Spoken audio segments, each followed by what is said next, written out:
Hare Krishna. Namaste. Chapter 4, which is entitled as Jnana Yoga. Sloka 26. śrotrādīnīndriyāṇi anye saṁyamāgniṣu juhvati śabdādīn viṣayān anye indriyāgniṣu juhvati.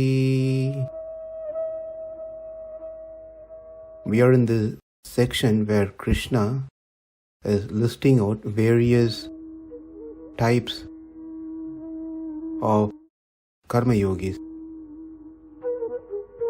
What we saw in the previous sloka are two types. One, who does worship of devatas. Two, one who does actual homa yajna. Now, in this sloka, 26th sloka, another type of homa is being mentioned. But this time, it is not the literal homa or the fire sacrifice that we saw in the previous sloka, sloka 25, but it's an virtual homa with certain understanding. śrotrādīnīndriyāṇi anye. Anye, other yogis, karma yogis. Saṁyama, of restraints. Agniṣu, in the fire. Saṁyamāgniṣu means in the respective fires of control. śrotrādīnī, such as the hearing process, speaking process, etc. Indriyāgniṣu, senses. śrotrādīnī means the sense organs, the ears, eyes, nose, etc. Juhvati, offer as oblation. Anye, yet others. Indriya, of the sense organs. Agniṣu, in the fire. Indriyāgniṣu means in the fires of the sense organs. Plural has been used, fires, because eye, ear, all those different senses are individual by itself. So each one is offered into each of those fires, respective fires. śabdādīn, sound from smell, touch, taste, etc. viṣayān, objects of senses. Juhvati, offer for sacrifice. So, consider the controlling of senses as the fire. Into that fire, one offers their senses of eyes, ears, nose, etc. That's what is mentioned in the first two lines. Whereas others offer the śabdādīn. Shabda, sparsha, rasa, gandha, so those things, offering into the fire of the ears, skin, nose, eyes, etc. So that is mentioned in the second half of the sloka. That is, the sense objects are offered into senses, and the senses itself is offered into the fire called controlling of senses. Some others, anye, those who are different from the previous slokas that we already saw, endeavor to control the sense organs, indriyas, like the eyes, ears, and so forth.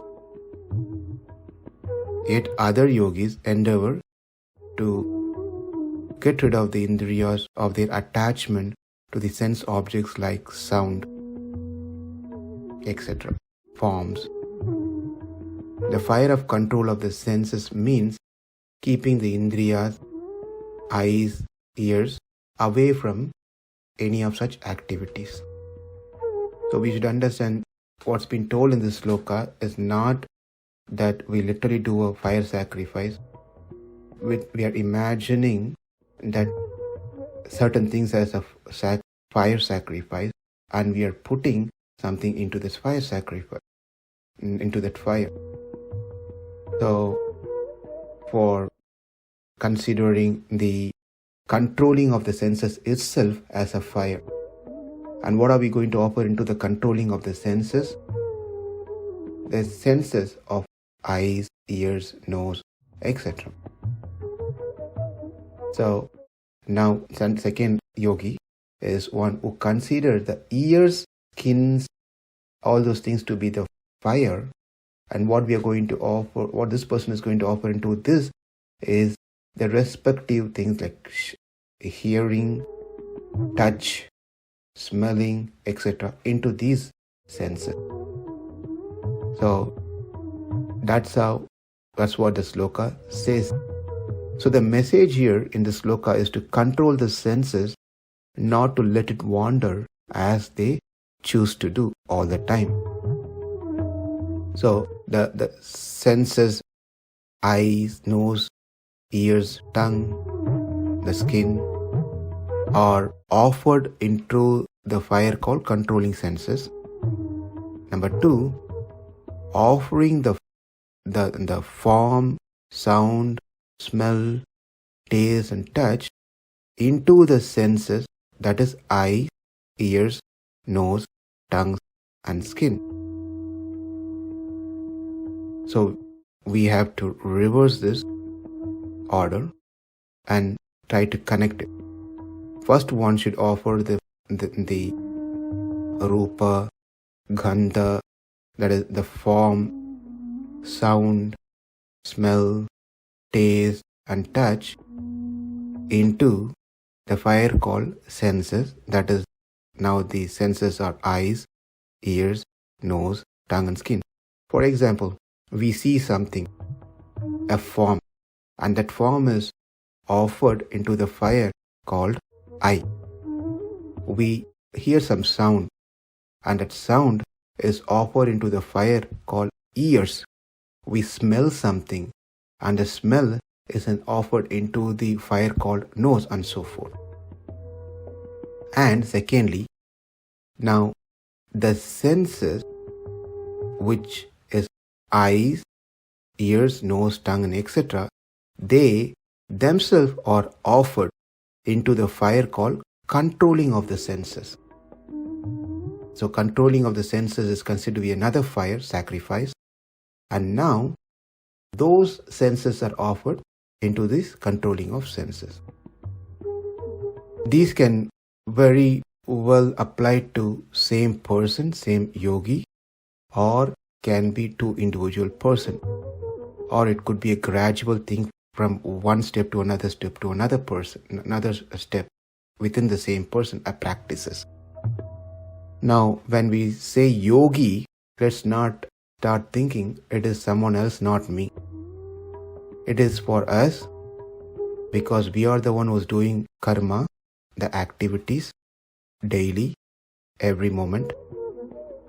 Therefore, when Krishna says yogi, is mentioning that we become that yogi by applying what Krishna says here. Therefore, we become a proper yogi, perfect karma yogi in Krishna consciousness. Now, subduing the senses means controlling the sense organs. Subduing senses means to control the sense organs like eyes, ears, etc. Now, how do we do it? How can we apply or do this in our daily life? That's going to be the question. So there are 3 ways that's been mentioned. One more, let me repeat the question. Subduing the senses means controlling the sense organs. The sense organs are that we have eyes, nose, mouth, that's tongue, ears and the skin. How can we apply or do this in our daily life to control them? There are 3 methods or ways. Number 1, as it is difficult to control the sense when the sense objects are present. Let's please understand this. The sense is one and sense object is a different one. eye is a sense. A sense object could be an external, that which is external to my eyes, an object that's present in front of me. It could be a beautiful form, could be a colorful 51-inch monitor, TV, whatever it could be. As it is difficult to control the sense when the sense objects are present, one method is to removing oneself from the place where the sense object is present. That's number one. We just go away from that place where the sense objects are there or waiting to somehow or the other capture us. So we remove ourselves from that place. That's number one. Number two, even though these sense objects like the forms or sounds or others are present, preventing the eyes from seeing that form, preventing the ears from hearing those things, preventing our skin by touching those things, from getting involved with them is avoided. We are present there, we are not moving out, but now we are not focusing on those things, just prevention is happening. That's number two method, second method. The third is controlling the mind in the manner prescribed in the scriptures. Because the mind is the reason why the indriyas lean towards sense objects. And therefore we apply that has been told in the shastras of controlling the mind. So these are the three methods that's been recommended. Well, there'll be tens and hundreds of things that attracts our senses every day. It's obvious. We all know that. There's no disagreement with that. Many things.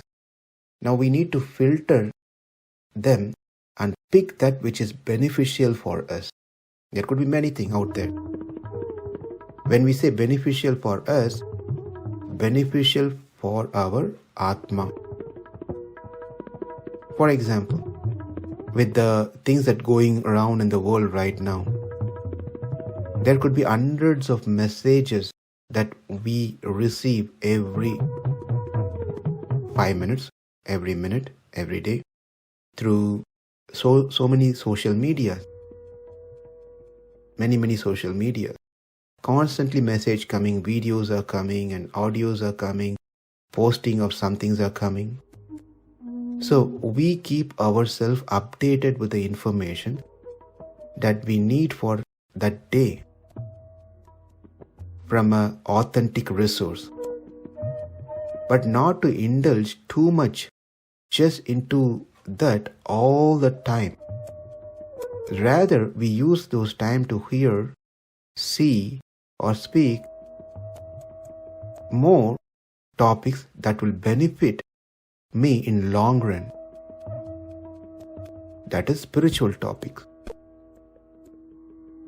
śrotrādīnīndriyāṇy anye saṁyamāgniṣu juhvati śabdādīn viṣayān anye indriyāgniṣu juhvati. Namaste. Hare Krishna.